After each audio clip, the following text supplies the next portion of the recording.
Assalamualaikum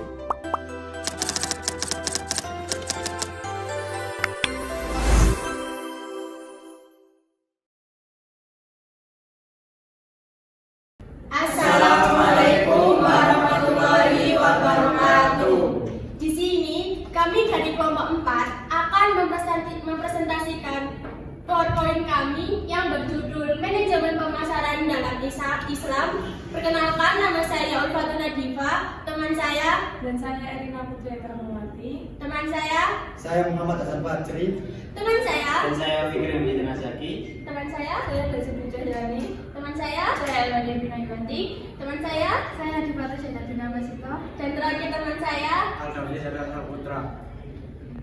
Jadi, di materi kami ada 5 pembahasan yang akan kami bahas, yaitu yang pertama, ada pengertian pemasaran dan elemen penting. Yang kedua, membahas tentang perbedaan pemasaran konvensional dan pemasaran dalam Islam. Yang ketiga, karakteristik dan strategi manajemen pemasaran dalam Islam. Yang keempat, etika maqasid syarih dalam pemasaran Islam. Yang kelima, yang terakhir yaitu contoh praktik pemasaran yang dilakukan oleh Rasulullah.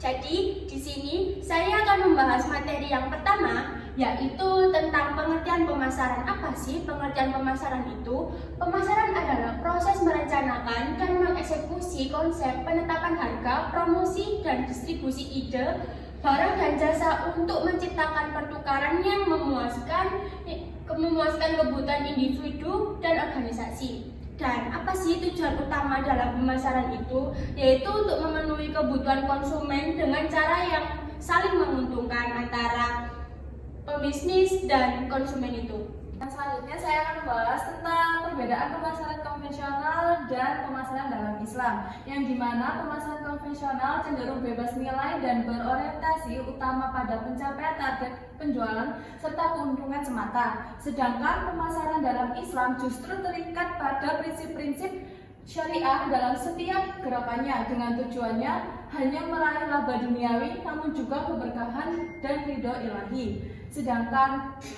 dalam prakteknya, pemasaran konvensional seringkali mengedepankan keuntungan perusahaan dengan etika yang relatif.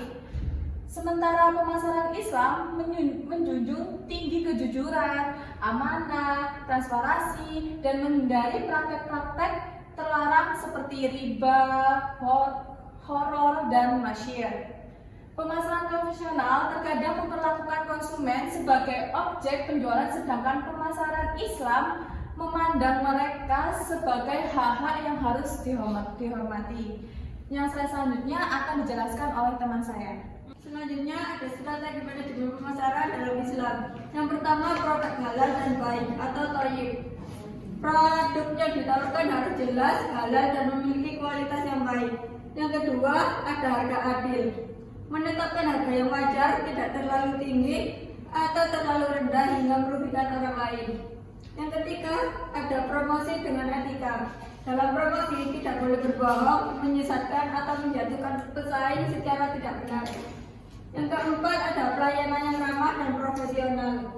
Memberikan pelayanan dengan akhlak yang baik seperti sabar, sopan, dan tidak kasar terhadap pelanggan. Yang kelima, saling menguntungkan atau win-to-win. Transaksi diharapkan memberikan manfaat bagi kedua belah pihak, baik penjual atau pembeli.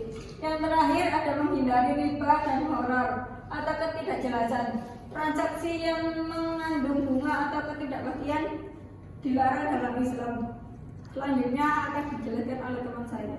Baik, yang selanjutnya ada karakteristik manajemen pemasaran dalam Islam. Yang pertama ada kejujuran atau yang disebut sidik, yaitu dalam Islam penjual wajib jujur dalam menawarkan produk, tidak boleh menipu, memalsukan atau menyembunyikan kekurangan dari barangnya. Yang kedua ada amanah atau dapat dipercaya. Pebisnis harus bisa dipercaya, misalnya tidak mengurangi timbangan atau kualitas barang yang ia jual. Yang ketiga ada tanggung jawab. Pelaku usaha harus bertanggung jawab atas barang yang dijual, termasuk jika ada keluhan dari pembeli. Selanjutnya ada tidak curang dan tidak memonopoli. Islam melarang praktik curang seperti menimbun barang untuk menaikkan harga atau memonopoli pasar. Selanjutnya ada mengutamakan kemaslahatan atau kebaikan umum. yaitu pemasaran dalam Islam tidak hanya mengajarkan untung, tapi juga bermanfaat untuk masyarakat. Yang terakhir ada transaksi yang halal, yaitu barang yang dipasarkan harus halal dan tidak bertentangan dengan syariat Islam. Yang selanjutnya akan dijelaskan oleh teman saya. Jadi pembahasan yang kedua yaitu mengenai elemen penting bauran pemasaran. Elemen penting dalam bauran pemasaran dibagi menjadi 4. Yang pertama produk, yang kedua price, yang ketiga place, dan yang terakhir promotion. Yang dimaksud dengan produk yaitu apa yang ditawarkan ke pasar. Yang dimaksud dengan price, nilai tukar yang diminta dari konsumen. Place itu cara produk sampai ke tangan konsumen, dan yang terakhir promotion, cara menyampaikan dan meyakinkan konsumen. Slide selanjutnya akan dijelaskan oleh teman saya. Baik, saya di sini akan menjelaskan tentang etika maqasid syariah dalam pemasaran Islam.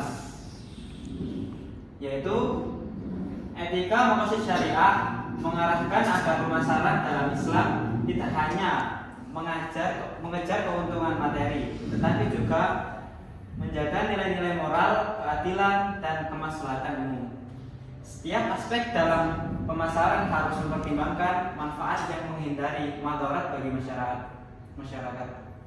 Maqasid syariah adalah tujuan-tujuan utama dari syariah Islam yang mencakup perlindungan terhadap 5 aspek utama kehidupan, yaitu apa saja? Yaitu yang pertama agama atau ad-din, jiwa atau an-nafs, akal atau al-aql, dan yang ketiga keturunan atau an-nasl, dan yang terakhir harta atau al-mal.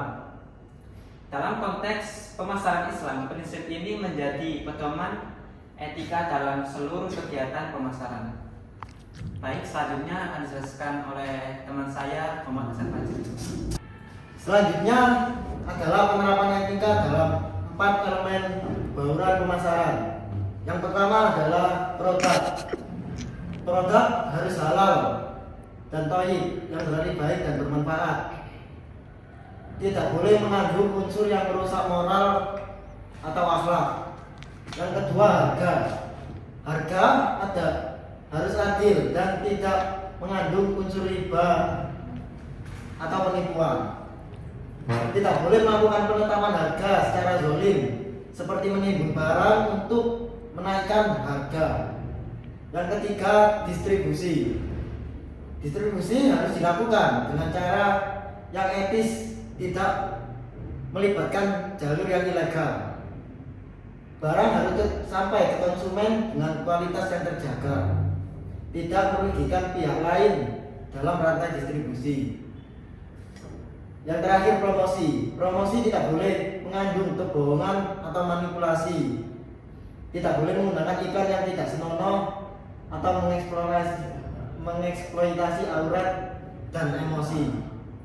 Promosi seharusnya mendidik dan membawa nilai kebaikan, bukan semata-mata memancing nafsu konsumtif untuk membeli.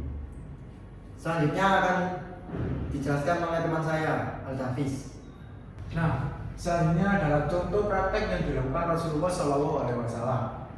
Rasulullah SAW adalah teladan dalam praktik pemasaran yang jujur dan beretika. Dalam berdagang, beliau selalu menyampaikan kondisi barang secara apa adanya, termasuk jika ada barang yang cacat. Kejujuran beliau ditegaskan dalam hadis riwayat Tirmizi yang berbunyi, pedagang yang jujur dan amanah akan bersama para nabi, orang-orang yang benar, dan para syuhada. Rasulullah juga menolak segala bentuk penipuan. Dalam sebuah peristiwa, beliau menegur pedagang yang menyembunyikan bagian gandum yang basah di bawah yang kering, lalu bersabda, barang siapa menipu, maka ia bukan dari golonganku. Hadis riwayat Muslim. Selain itu, Rasulullah melarang praktik penimbunan barang untuk mencari keuntungan saat harga naik. Beliau bersabda, tidak ada orang yang menimbun barang kecuali ia berdosa. Hadis riwayat Muslim. Dalam hal transaksi, beliau memberikan hak kepada pembeli dan penjual untuk membatalkan jual beli selama belum berpisah, sebagaimana sabdanya. Sekian presentasi dari kelompok kami. Wassalamualaikum